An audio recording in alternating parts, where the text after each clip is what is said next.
বন্ধু-বান্ধৱীসকল, ইতিমধ্যে আপোনালোকে অৱগত হৈছে যে এগৰাকী আগশাৰীৰ অভিনেতা আমি হেৰুৱালোঁ। হয়, শিল্পী সমাজৰ বাবে এইটো খুবেই এটি দুখবৰ।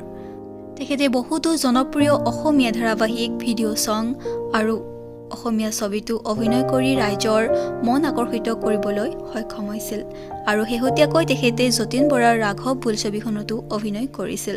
আৰু বৰ্তমান তেখেত ৰেঙনি টিভিত সম্প্ৰচাৰিত হৈ থকা বাউলী ফাগুন ধাৰাবাহিকখনতো অভিনয় কৰা আমি দেখিবলৈ পাইছিলোঁ। খবৰ অনুসৰি ২৭ জানুৱাৰী তাৰিখে আনদিনাৰ দৰে সেইদিনাও নিজৰ শ্বুটিঙৰ কৰ্ম সমাপ্ত কৰি ঘৰলৈ উভতাৰ পথতে এক ভয়ংকৰ দুৰ্ঘটনাত পতিত হৈ চিকিৎসাধীন অৱস্থাত আছিল তেওঁ গুৱাহাটীৰ নিমকেয়াৰ হস্পিটেলত।